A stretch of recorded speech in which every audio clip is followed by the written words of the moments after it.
श्री बद्रीनाथ धाम और श्री केदारपुरी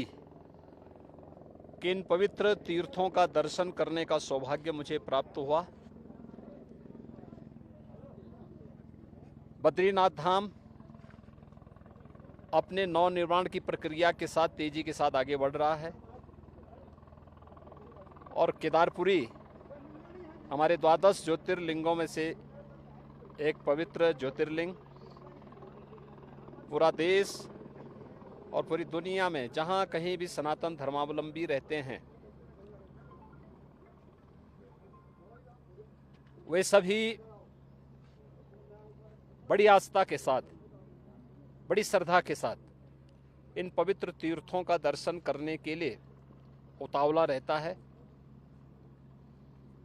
सन 2013 में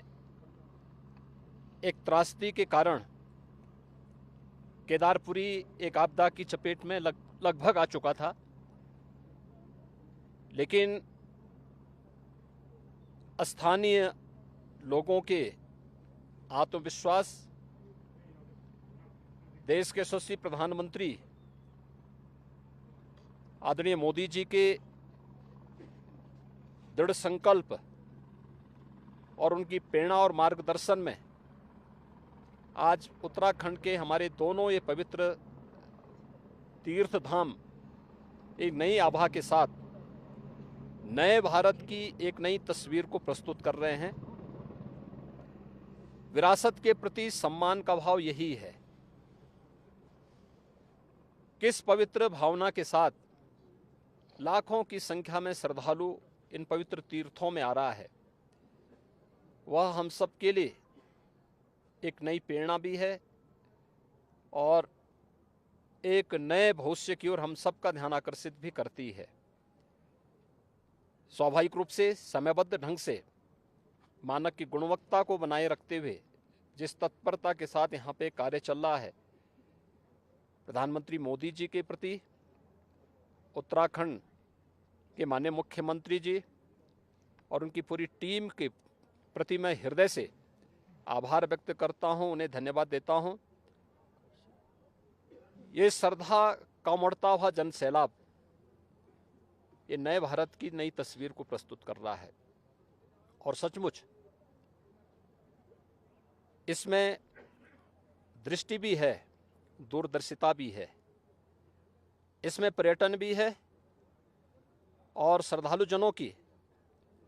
जनास्था का सम्मान का भाव भी है। इन सब को समेटे हुए केदारपुरी का ये नवनिर्माण बहुत अच्छे ढंग से आगे बढ़ रहा है, यह अभिनंदनीय है। भगवान केदारनाथ का, भगवान बद्री विशाल का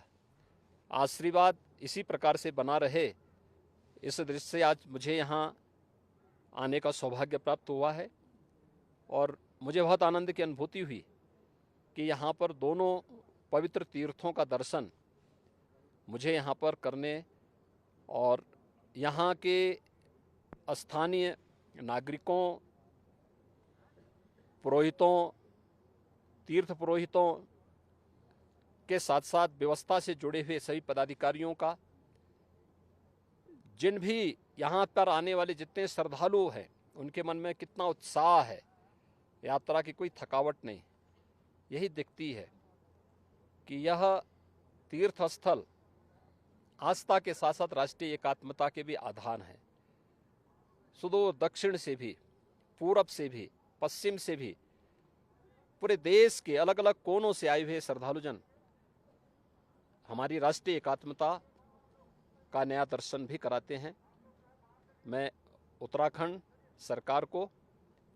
इस सुविधा के लिए हृदय से धन्यवाद देता हूँ।